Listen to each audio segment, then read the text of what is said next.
Look me ke shuma mene der we kene diala kon dong lam men ke gwar nyeten kon tin dong go jo baran ba ja kwen ba te ke ching no no ke dong ba jin ba gwe jan o jin she gor no ba ji kwen ba gwar jin bi te dur gor ka do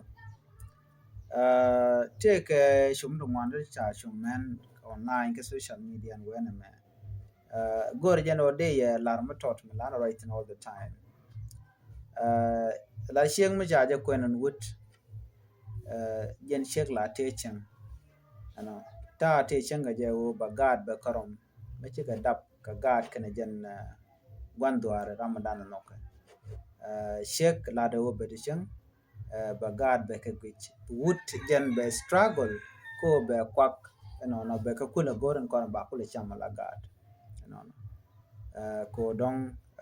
chicken dang ro de tre lani ka dong de kan mo de kan gat ken de kan ka lo no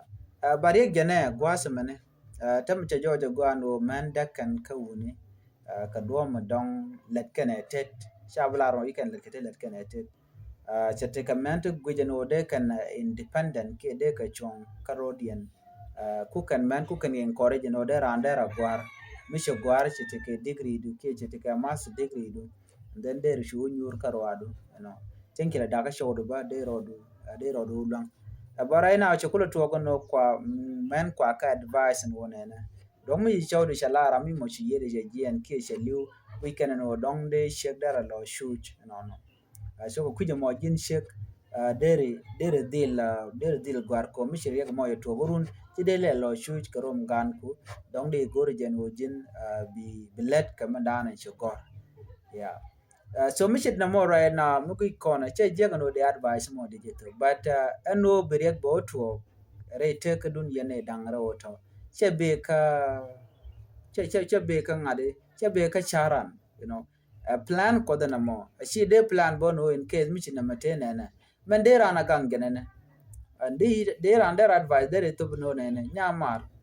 ki nyimar mo jene je cha ko ne yon kwa ji cha ko ne ramle ticho dien lot ko run be ji ban pingin bilo chu kene dia la chu tien tama she can shoot ko to yi chi choken chi ga relationship ne ke no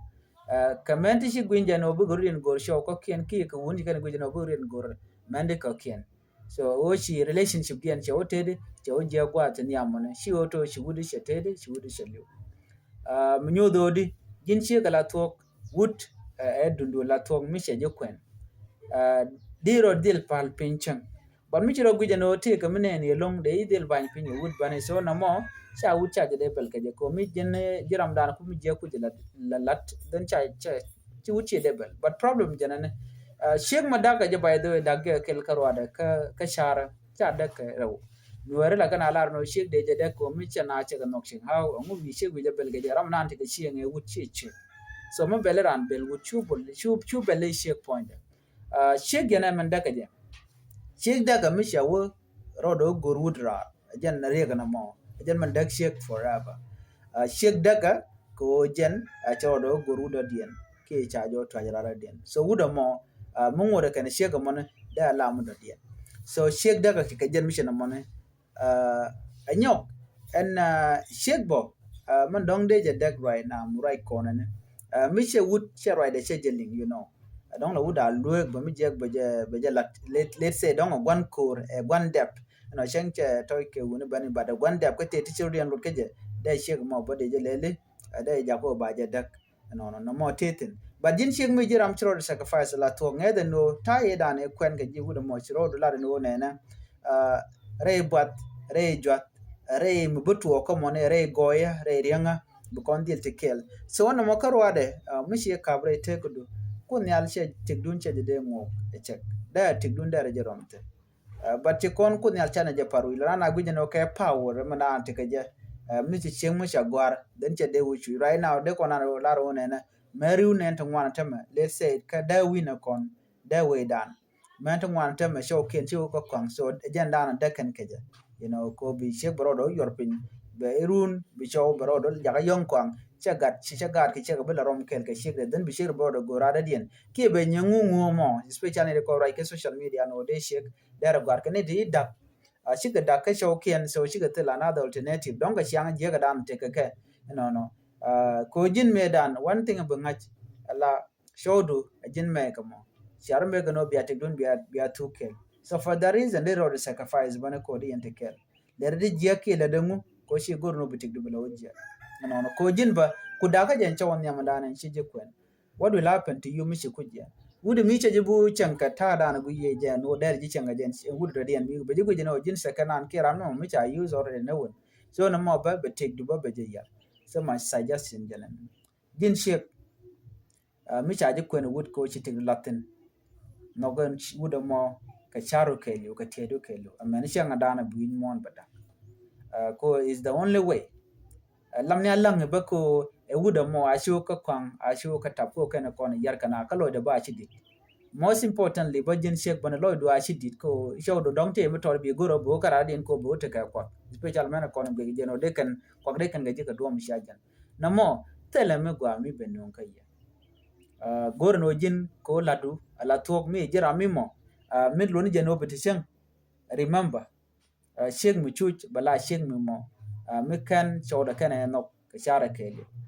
ko mi shi show shi no ka shara ke li show do ba dar la charbo no gar het di chicken de chu ko dio jen jen chotte ko kon dialo ne anyok boni chwa lia chwa je shodu ni ke chwa je shol ne tin ko kien ko di ko dongurun mi singang me to ne te te gere of course gor jo ram mo ba ge advice jin shekti ka long ko de show de chol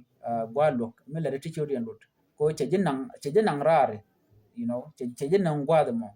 anyok bo tele wud me de gate kat ka de ka lok tele je jin shik bo mi shi guja no shi stek ya ba je long ka ga dong shi agwa yene wud ke wud me di lodge cause wund kon nda kana right na che ju no ne mi wud me de shi ko chi shek cho dom tele questionable amazon de idil da no ge ke loke no mo de tin no anyok men bi angaj bo long shi ga shan kana garbo a ticket take a ticket me jel ga point do ne ticket already there an do there lat karodo you know there lat karodo nyon je no wuda mo dong miche ji ne to ri lo chu tar sheng de chu sheng mu chu je sheng mo kana gor je no ballat